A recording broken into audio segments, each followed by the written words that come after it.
Bonjour à tous, merci de nous retrouver sur notre chaîne YouTube. Aujourd'hui, c'est un grand moment. On est parti avec le Vito et notre remorque. Surprise!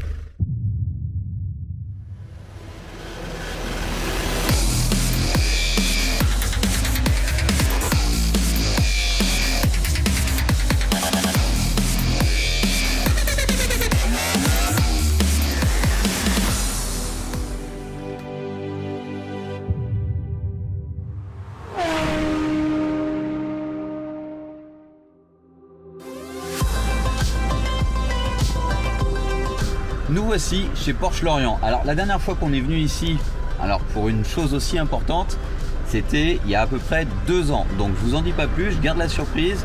Mais je vous disais c'est un grand moment et en ce début de saison, ça fait plaisir.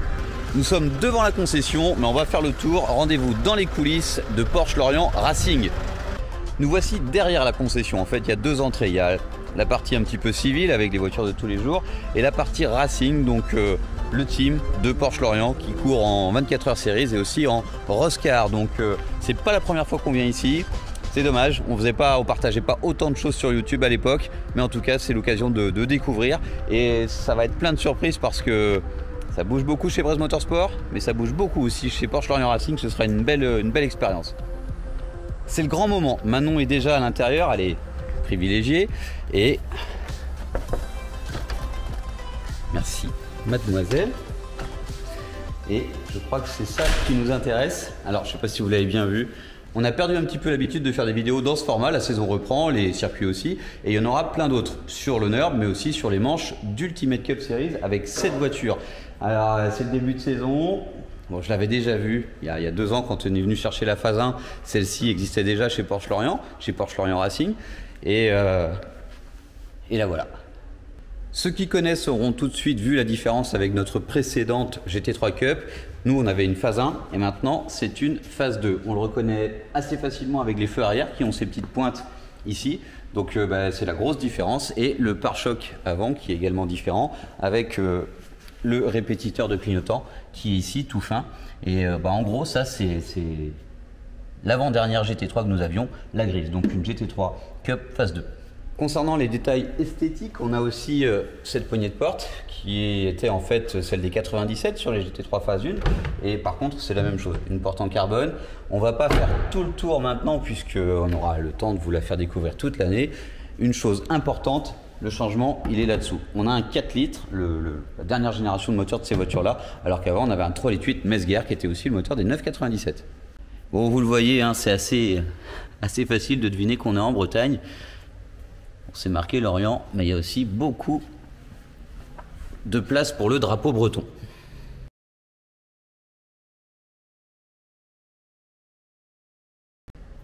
Et vu qu'il n'y en avait pas assez sur le bas de la porte, sur le bas de caisse et sur les 2 pare-chocs, et il y en a aussi un petit ici qui fait penser à ce que les gens mettent sur la Carrera Cup, le drapeau du pays du pilote. Alors ensuite, la même chose de ce côté-là. Il y a beaucoup de gens qui connaissent ces voitures puisque vous avez déjà regardé nos vidéos lors des week-ends de course. Bon, c'est promis, on vous refera des trucs sympas. À l'intérieur, il y a des petites choses qui changent. Mais je pense que vous avez vu notamment les filets qui sont différents et 2-3 petits détails. Mais là-bas, vu qu'on n'a pas forcément beaucoup de temps cet après-midi, celle-ci, on vous la montre. C'est parti, il va y avoir des modifications, il va y avoir plein de choses. Une belle saison 2022 qui commence. Mais juste là, vous voyez, il y a 2 engins. Et quand je vous parlais de belle évolution ici pour Porsche Lorient Racing, c'est le cas avec 2 992 Cup. Autant vous dire que là, je suis très heureux puisque on va pouvoir profiter de cette nouvelle voiture, mais on peut aussi profiter de celle-ci. Alors celle-ci, on va pas les conduire, ça n'a rien à voir, mais visuellement, c'est quand même la toute dernière 911 de course. C'est la même chose en version radicale de notre GT3 routière, la 992 GT3. Et là, on a le temps de les regarder. Et il y en a une, il y en a également une deuxième. Alors, on peut voir celle-ci qui est levée, ce qui permet clairement de pouvoir vraiment distinguer les différences. On avait vu déjà celle de chez ABM, qui était, enfin il y en avait 2, qui étaient déjà posées, qui n'étaient pas levées comme ça sur un pont, donc c'est encore plus facile. Et puis on a celle-ci, qui est par terre, qui nous permet également de comparer. Alors ça n'a rien à voir, on est vraiment, c'est une génération qui suit l'autre, mais ça a beaucoup évolué d'un coup. Mais il y a des choses qui sont pareilles, mais ouais, ça a bougé. Ces deux voitures sont les deux remplaçantes des 991 Cup, donc deux voitures qui ont déjà roulé. C'est des voitures de la Carrera Cup France qui ont fait une saison, hein, puisque ça a une année, hein, on n'a pu rouler qu'une année avec celle-ci. Et c'est presque tout nouveau, puisque la génération 911 dure quand même un petit moment. Les premières générations ont commencé là-bas en 2013 et ont terminé qu'en 2021, si je ne dis pas de bêtises, en 2020. Donc voilà, là on est parti pour un petit moment avec ces voitures-là et on va découvrir ça ensemble. Et puis on va les découvrir de manière intéressante puisqu'elles sont démontées partiellement et je trouve ça super intéressant. Ces deux voitures, celle-ci et celle-ci, roulaient dans le même team avant, donc c'est pour ça, elles avaient les mêmes décos, hein. Tout a été enlevé, on voit des petites traces ici de stickers qui avaient été posés sur la voiture. Et je ne sais pas si vous avez remarqué, toutes les cups étaient blanches. Les dernières sont grises et c'est plutôt chouette. Alors ici on a une très vieille voiture de course qui est une réplique de 3 litres RSR et là-bas on a une cup également qui est cachée. Et vous le voyez, elle est blanche, tout comme la nôtre et tout comme la nôtre qui était avant blanche qu'on avait peinte en noir. Ce qu'on peut observer directement, c'est que les freins ont changé. On n'est plus chez le même équipementier. Avant, c'était PFC, maintenant c'est Brembo. Et les retours des pilotes disent que c'est encore au-dessus. Mais de toute façon, cette voiture a changé beaucoup de choses. Que ce soit pour la 992, enfin la 911 de route GT3, c'est déjà un level complètement différent, notamment grâce à son train avant, qui n'a rien à voir. Et bien pour la voiture de course, forcément, c'est exactement la même chose. Et en fait, la grosse différence, c'est qu'on a un triangle au-dessus et au-dessous, enfin des bras, alors qu'avant, c'était beaucoup plus simple. Donc, c'est double McPherson. Nous allons revenir sur la suspension, mais je note ici une durite inflexible type durite aviation. C'était pas le cas sur les 91. Tout le monde pense que les voitures de course en ont toutes parce que c'est souvent une modif qu'on fait sur les voitures de série, mais en fait, c'était pas le cas. Alors, est-ce que ça change beaucoup? Je ne suis pas sûr, mais en tout cas, c'est un grade supplémentaire. Vous ne m'en voudrez pas pour ce joli pansement, je me suis fait mordre bêtement par un caïman. C'est très agréable de pouvoir vous faire profiter de ces voitures qui sont très récentes, hein, elles sont déjà pas mal abîmées, c'est des voitures de course, hein, on voit des traces dessous, ça va très très vite et c'est fait pour ça. Allez, revenons sur les bras. Le bras inférieur, qui est différent mais qui fait penser un petit peu à ce qu'il y avait de fait avant. On a un bras, toujours tout a changé, mais c'est un peu le même principe. Par contre, au-dessus, je vous parlais de ce triangle qui fait un V juste ici autour de l'amortisseur. Ça, c'est tout nouveau et c'est pareil sur la GT3 de série. Alors, la fusée doit être sensiblement la même. Par contre, les freins, vous voyez, c'est quand même du balèze. Il est évident que le center lock a été conservé avec l'écrou central et ce filetage. Voilà, là on est sur une rotule, hein, c'est ce qu'on essayait de faire sur notre 991 de route. On avait passé beaucoup de choses en rotulé, ce qui avait bien changé la donne. On va aller voir derrière. C'est différent, mais c'est quand même beaucoup plus proche de ce qu'il y avait de fait avant. En tout cas, dans la conception globale, sur la position des bras. Ce bras-là, le bras de carrossage. Le bras juste au-dessus et les amortisseurs qui ne sont plus du tout les mêmes. Alors j'ai pas encore eu le temps d'aller voir ce que c'est. C'est bleu, alors qu'avant on avait des amortisseurs noirs standards des Sachs.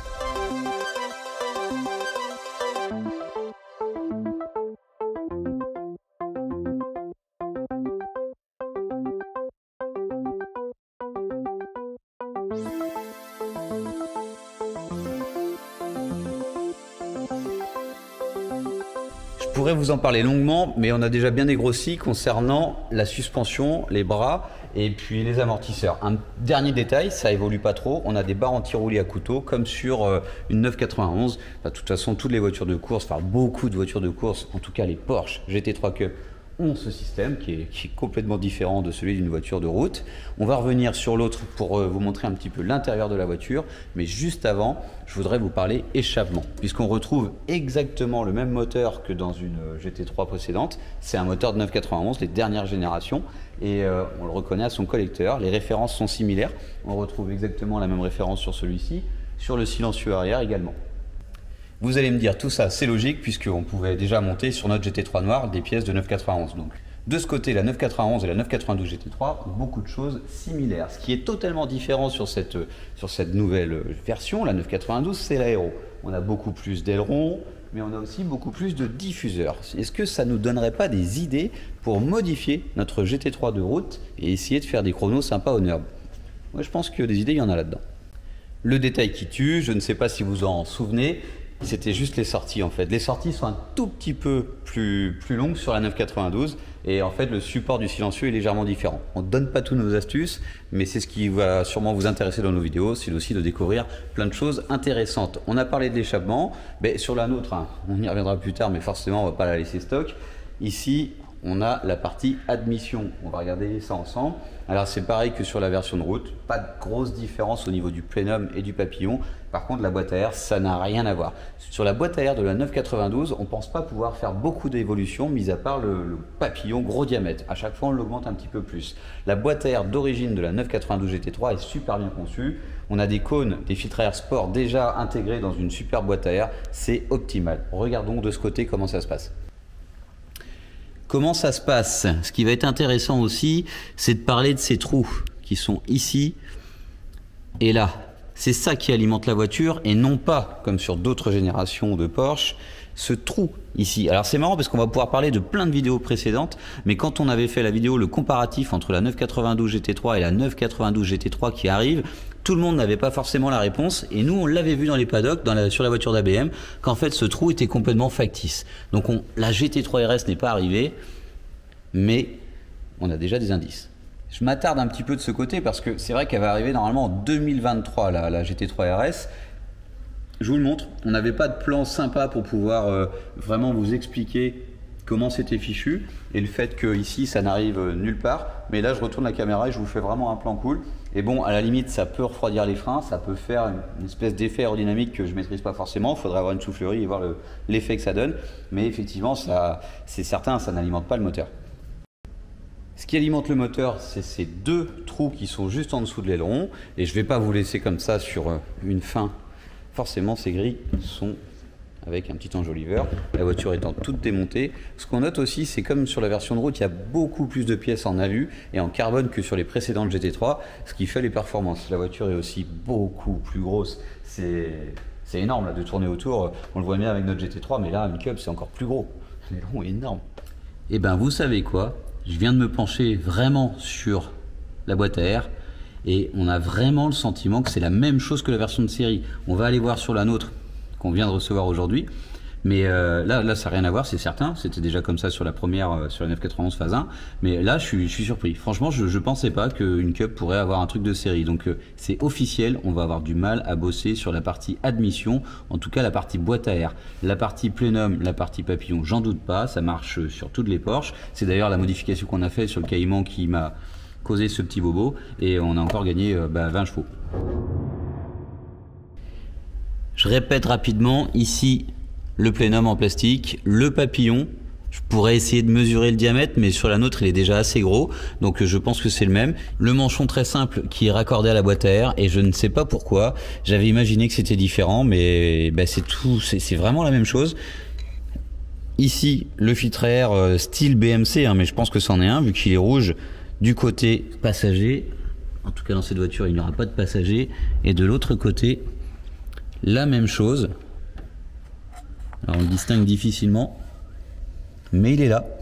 Et ce filtre à air qui est tout au fond, enfin il y en a un de chaque côté, je le répète, est alimenté par ce coffre qui maintenant sur la Cup se démonte complètement. Donc on l'enlève de l'arrière de la voiture, on a des attaches, on a des fixations qui sont ici, et on le pose sur l'aileron. C'est original, mais ça marche aussi. Et là je vous fais un gros plan sur ces prises d'air qui vont alimenter les filtres et la boîte à air pour ensuite est engouffré juste là dans le moteur. L'aileron est juste énorme, je suis juste au-dessous et j'ai l'impression d'avoir quelque chose de gigantesque, mais en même temps il l'est vraiment. Vous voyez la dérive sur le côté, ça rigole pas. Du carbone encore à l'arrière, c'était pas le cas. Ah si, sur la phase 2 c'est le cas, c'est en carbone. L'aileron, bon, ça se voit tout de suite. On a la petite dérive ici supplémentaire qu'on aura sur notre phase 2 qu'on n'avait pas sur la phase 1. On a parlé de la partie plénum, je récapitule vite fait, tout cet air va être engouffré à droite et à gauche du moteur puisque c'est un flat 6. Je pense avoir fait le tour, on reviendra forcément, on va en croiser des cups sur les circuits, il y en aura de plus en plus, même s'il faut savoir qu'il faut un petit peu se battre pour en avoir. On va commencer à observer le reste de la voiture. Les feux, c'était une originalité, je pensais que c'était quelque chose qui pouvait s'enlever et pas du tout, je dirais que c'est gravé dans le phare, donc ça veut dire que le phare de la Cup est spécifique, c'est pas le même que celui de série. Même si à l'intérieur, je pense que c'est le même, il doit y avoir que la vitre qui change. Un truc que j'ai remarqué et qui est rigolo, celle-ci était orange, celle-ci était bleu. On retrouve l'aileron avec sa déco spécifique, puisque pour repérer les deux voitures avec deux pilotes différents, il faut avoir des trucs quand même qui flashent un petit peu. Et sur la nôtre, actuellement, on a un mix des deux. On a du bleu et du vert, puisque les deux ex Porsche Lorient, celle-ci et l'autre, étaient verte et bleue pour les différencier. Je vous disais qu'on allait aller à l'intérieur, mais en fait, il y a tellement de choses, et finalement, même si le temps passe vite, on en a quand même plus que d'habitude. On est au calme, on est bien ici, l'atmosphère est quand même sympa, il y en a partout. Et la lame est bien plus grosse, ça ressemble un petit peu à celle de la 91, c'est la même matière, en tout cas c'est assez souple pour pas la casser à tout bout de champ. Ici on a l'air qui s'engouffre comme la voiture de série, mais c'est à partir de là que ça change en fait. C'est très large ici. Je retourne la caméra, vous allez voir la largeur de cette extension d'aile, ça rigole pas, hein. J'ai l'autre juste là, je peux comparer, je retourne la tête, ça n'a rien à voir. Alors Manon se rapproche un petit peu de la voiture aussi parce qu'elle est curieuse. On avait beaucoup parlé dans la vidéo de comparatif des GT3 et GT3 RS de ces deux trous qui créent un phénomène d'aéro derrière le pare-choc, ici avec les deux trous. On n'avait pas pu parler, enfin on essayait de trouver des visuels pour vous montrer un petit peu la différence. Ça c'est pour le pilote, c'est pour refroidir le pilote. Donc ce troisième trou ici, c'est juste pour l'habitacle.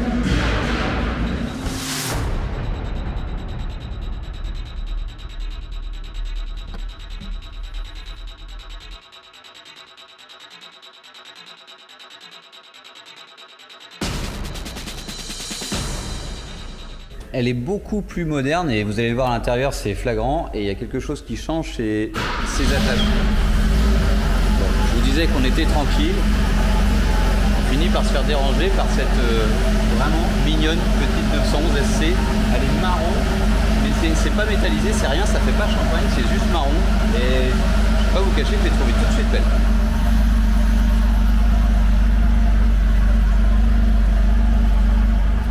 Si on doit comparer, parce que vous n'avez peut-être pas les images en tête, ici c'est pas du tout la même chose, on est moins dans les finitions, c'est une vulgaire goupille de qualité certes, mais en fait quand elle se détache et quand on l'enlève, elle vient cogner partout sur la carrosserie.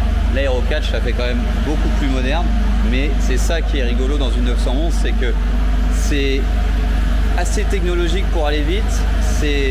La conception de base ne change jamais, c'est toujours un moteur à l'arrière et elle se ressemble finalement beaucoup, mais il y a des évolutions comme ça et celle-ci elle tranche quand même beaucoup de par son design, de par son aéro.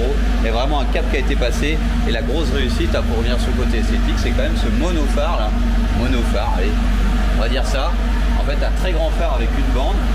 Et si on revient sur la 911 qui est là-bas, on retrouve cette même barre rouge. Sauf que sur l'ancienne, si je dis pas de bêtises, ça ne s'éclaire pas, c'est seulement un catadioptre qui réfléchit. On retrouve de la même manière que sur l'autre génération, enfin sur la génération précédente, l'air jack, ce qui va lever la voiture. Vous les voyez, les vérins qui sortent ici à l'avant. Alors quand je vous dis que c'est génial d'avoir, on a hâte d'avoir le même garage chez Brest Motorsport et les vérins qui sortent à l'arrière. C'est le moment d'aller à l'intérieur. Ici, sous le capot, il n'y a pas vraiment de changement. Un gros réservoir de 90 litres. Un système de freinage avec 2 mètres cylindres, un pour l'avant, un pour l'arrière. Et on va tout de suite passer à l'intérieur. C'est beaucoup plus calme d'un coup. Nouveau changement, je ne sais pas si vous préférez ou si vous trouvez... Enfin, qu'est-ce que vous préférez? Dites-le nous dans vos commentaires. Ici, on a un crochet. J'aime bien ce côté-là. C'est stylé, c'est rigide. Ça permet d'attacher la voiture. Et là, on a une sangle. C'est un petit peu plus traditionnel. Et puis, je sais pas, c'est moins original. C'est vraiment excellent de pouvoir comparer. En fait, je vous dis que je vais aller dedans et je remarque à chaque fois un autre truc. Les goupilles pour l'extincteur et pour la coupure générale d'électricité de la voiture. Et ben ça aussi, ça a bien évolué. On avait une espèce de languette, un bouton qui fait grossir et qui a quand même mal vieilli. Et là sur la nouvelle, on a un truc hyper stylé. Et ce qui est hyper stylé, c'est l'intérieur. C'est vraiment un jeu vidéo, peut-être. Est-ce que bon, on va pouvoir peut-être mettre le contact. On va pas démarrer, c'est certain. On démarre pas une voiture de course pour rien. Mais l'ambiance, l'arceau et il y a des renforts encore plus partout. C'est franchement, c'est de la folie.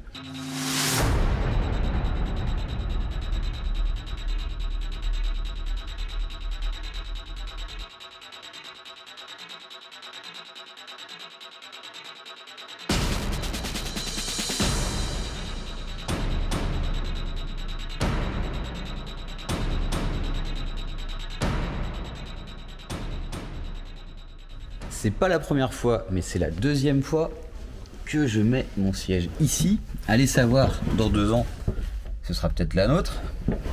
Pas arrivé quand même, encore une fois. Mais bon, finalement, on est venu ici il y a 2 ans acheter une phase 1, on retourne acheter une phase 2.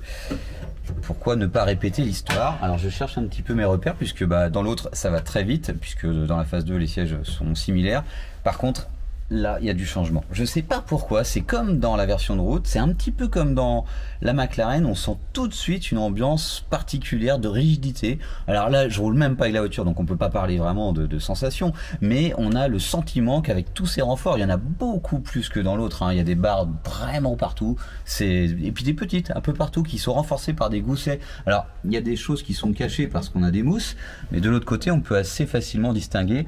Ce petit morceau entre les deux n'existait pas. À l'avant, juste ici, on a un gousset. Donc ce qu'on appelle un gousset, c'est ce qu'on va retrouver comme ça. En fait, c'est des morceaux entre 2 tubes pour vraiment les renforcer. Ici, on a encore quelque chose de balèze. Et puis ensuite, là, vous commencez à distinguer l'ambiance. Cette petite chose dorée, c'est le snap-off. C'est pour pouvoir démonter le volant. Ce volant qui est, dis donc, en caoutchouc. Quelque chose qui n'a pas changé, c'est cette trappe qui permet d'apporter une aide si la voiture est sans dessus-dessous. Et c'est du carbone. Sur les autres, c'était du composite pour des raisons d'économie. Mais là, j'ai vraiment l'impression de voir une trappe en carbone. Enfin, il y a une trame de carbone, c'est certain. Et les petits ancrages, ça aussi, on les avait avant. On va voir un petit peu le truc où... Enfin, vous voyez une partie du covering, c'est rouge en haut. En fait, c'est pour pouvoir attacher la voiture avec des crochets pour pouvoir la déplacer avec une grue, toujours en cas de crash, ce qu'on veut éviter. Alors, dans notre nouvelle, on a maintenant un filet de chaque côté, ce qu'on n'avait pas dans la nôtre. C'est vraiment spécifique à la Carrera Cup. Je vous remonte le caoutchouc du volant. Je suis impressionné par son design, le fait qu'il soit en carbone, et vraiment, je m'attendais pas à un truc... quand je vous dis que ça tranche, on a des volants en espèce... en alcantara je suppose, mais j'en ai pas en tissu en tout cas, c'est certain. Et là c'est la première fois que je vois un volant en caoutchouc. Il n'y a pas à dire, ça paraît super ergonomique, la main est tout de suite à sa place. Les boutons, je pense que comme toute voiture de course, alors il y en a des nouveaux, mais là on va reconnaître le pit, donc pit limit, c'est ce qui nous permet de ne pas faire d'excès de vitesse dans la pit lane. Une marque, je suppose que c'est pour faire un repère. Ça, c'est appel de phare. Ici, full course yellow, donc ça bride la voiture pour pouvoir qu'on ait tous exactement la même vitesse et garder la même distance en cas de drapeau jaune. Alors après, je vais vous dire des bêtises, mais display, ça doit être pour changer l'affichage de ce gros écran. Et d'ailleurs, pourquoi ne pas vérifier? Alors, on a encore d'autres petites choses ici. Peut-être qu'un jour, on sera reverse. Ça doit être la marche arrière. Ici, on a le bouton de contact, le main et l'ignition. Donc ici, c'est vraiment la coupure générale. On retrouve le même logo que sur le capot ici même. Et à côté, c'est ignition. Donc c'est l'allumage comme une voiture standard. L'extincteur, à ne surtout pas toucher pour rien. Et là, c'est la prise d'air du capot qui vient comme ça nous alimenter en air frais. Dans la génération précédente, on n'en avait qu'une ici seulement. Ça change beaucoup, parce qu'on avait une console centrale assez énorme sur la phase 1, et la phase 2, enfin sur la 991, et là on l'a plus du tout, c'est remplacé par ces petits boutons, et c'est quand même, je sais pas, je trouve que la 991 phase 2 est vraiment charmante, puisque elle n'a pas encore ce côté dashboard. Alors le changement c'est génial, en fait il faudrait les deux, parce que retrouver quelque chose qui a une aiguille, la voiture de course n'en a pas, mais vraiment dans la 992 de route, heureusement qu'on a une aiguille au centre, parce que sinon ça ferait un peu trop futuriste à mon goût. Ce gros dashboard par contre lui est intéressant parce que celui de la 91 qui est là-bas commence à être un petit peu vieillissant. Ici on voit les LED, ça c'est pour le passage des rapports et c'est intégré d'une manière, vraiment ils ont fait un truc de folie. C'est juste magique et je me dis que dans la GT3 de route, si on n'avait pas ce gros écran au milieu qui sert à la radio, qui nous servira clairement jamais, j'aimerais autant avoir ça. Je suis en train de me fabriquer la voiture de mes rêves dans mon esprit, mais c'est vrai que le côté aiguille pour la route c'est génial, le côté dashboard de celle-ci c'est génial et vraiment même le volant, je pense que elle est tellement folle cette voiture, c'est vraiment merci à Porsche Lorient pour cette expérience. Bon, c'est sûr après on va redescendre sur terre, on va s'occuper de la nôtre et il y a encore plein de choses qui arrivent, mais là c'est un moment quand même important et ça me permet de comparer. Et par exemple la batterie, et elle est exactement au même endroit que dans une 91, donc l'équilibre de la voiture, quand je vous dis que ça a toujours été moteur arrière, c'est toujours propulsion et il y a quand même plein de choses qui ne changent pas, ça c'est à cet endroit depuis vraiment énormément de générations dans les voitures de course. Et ce que vous voyez derrière, c'est l'extincteur. Ce dont j'ai oublié de vous parler tout à l'heure, c'est les air jacks qui sont juste ici. Ça, c'est les air jacks. Les air jacks qui vont lever la voiture, qui sont dans la caisse et que vous observez sortis ici, sur celle-là. Ce qu'il faut savoir concernant toute cette partie, c'est qu'on a des connecteurs au fond qui sont ceux du moteur. Ça permet de changer le moteur hyper vite. Et la différence avec une voiture de série, c'est que le calculateur moteur que vous voyez ici se retrouve dans l'habitacle pour éviter des soucis. Après, ça c'est toute la gestion de boîte de vitesse, enfin c'est tout le côté électronique de la voiture qui prend beaucoup de place dans une voiture de série et là qui est réuni dans cette petite boîte. Enfin, il y en a plusieurs puisque il y a la boîte de vitesse, il y a tout le reste, il y a les feux, il y a toute la partie vraiment électronique se situe là, dans un endroit plutôt safe. Ce que vous voyez par terre, c'est une plaque de lest pour que tout le monde parte à égalité. Sous cette petite boîte noire, on rajoute des lestes. Des lestes, hein, c'est du poids et ça permet d'avoir des voitures équilibrées en course. Je ne sais pas si je dis pas une bêtise, mais derrière on voit écrit Sabelt et il me semble, ça va être facile à vérifier, que dans les autres c'était Recaro. Donc là, c'est vrai que je l'ai trouvé tout de suite différent. On voit bien que c'est pas le même, enfin c'est du carbone, mais c'est pas la même trame, elle est toute petite. C'est effectivement, c'est sûrement pas le même équipementier qui fabrique ça.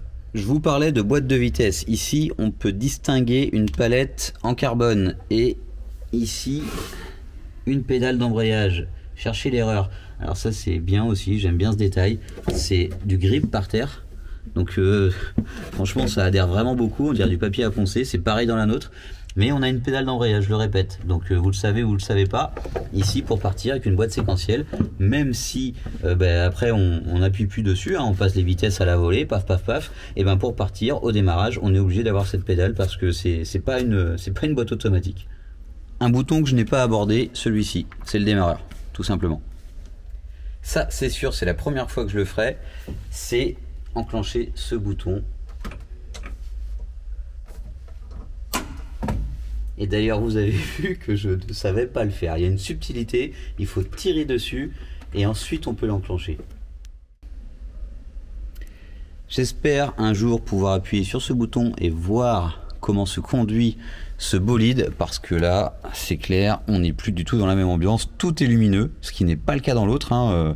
C'est d'ailleurs, vous allez le voir dans la préparation de notre voiture, on va devoir enlever des petits autocollants fluorescents, puisque Porsche Lorient Racing font des courses de 24 heures, font les 24 heures series. Donc dans le noir, pour pouvoir voir tous ces boutons qui ne sont pas lumineux, ils ont fait des petits stickers comme ça pour pouvoir indiquer le pilote.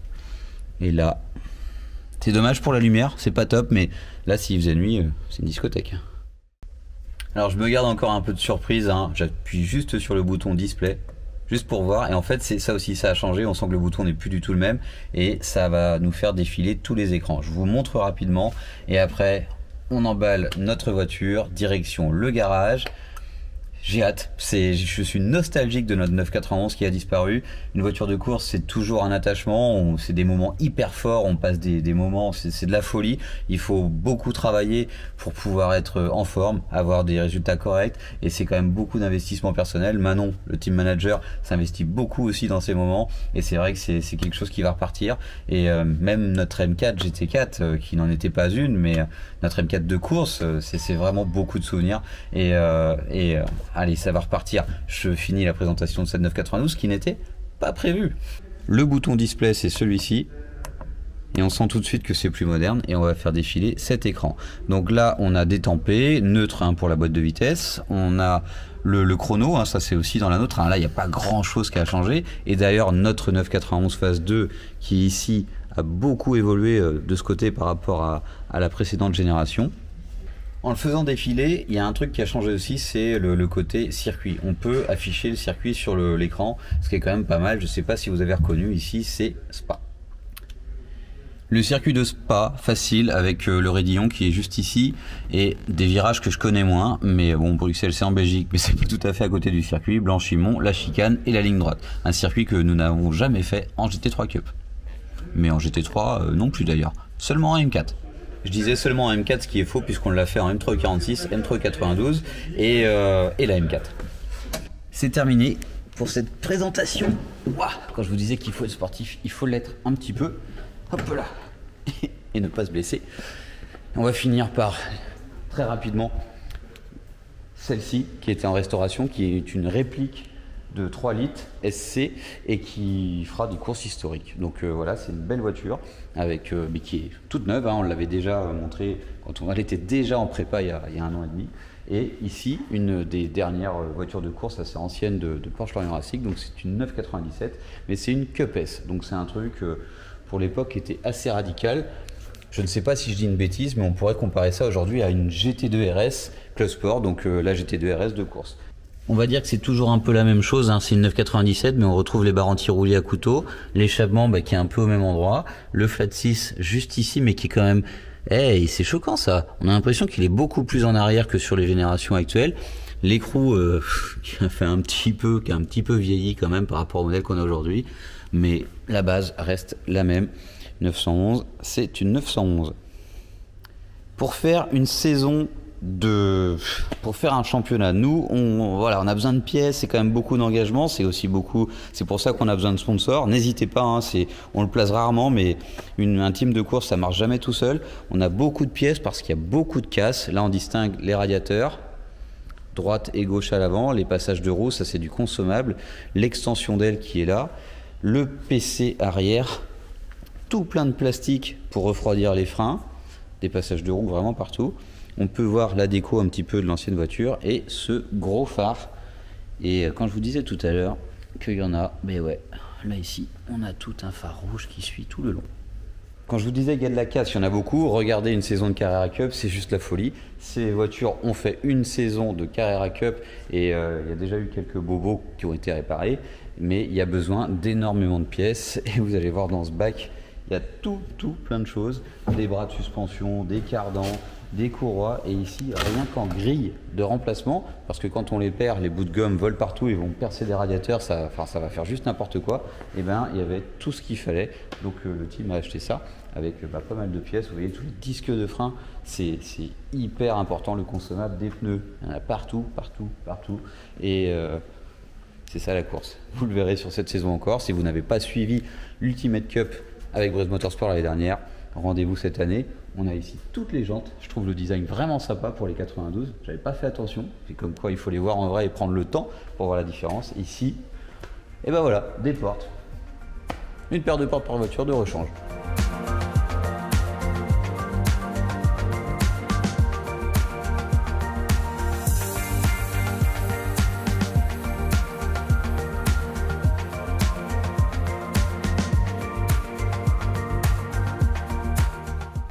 C'est le départ, donc ouais, là la voiture est chargée, on se reprojette dans une saison de course, c'est quand même un moment fort, c'est toujours, je parlais d'une voiture de course, l'attachement qui va avec, le team manager qui va avec, la voiture est chargée, direction Péole, direction Brest Motorsport, et entre les deux, vous aurez pris beaucoup de plaisir je pense à découvrir ou à redécouvrir la 992. En tout cas j'ai essayé de vous apporter le plus de détails, en tout cas j'ai beaucoup aimé, c'est une super découverte.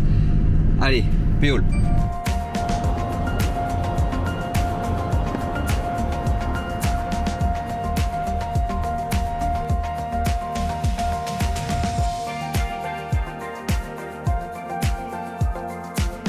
Ça y est, la voici à la maison. Première chose que nous allons faire, c'est enlever la déco. Alors on n'a rien contre celle-ci étant bretonne. Merci d'ailleurs à Jérémy et au propriétaire de cette voiture, Monsieur Ancel. C'est la deuxième voiture qu'on achète chez eux. On sait que ça va bien se passer et qu'on va bien s'amuser. Allez, on enlève la déco, direction LT Design très prochainement.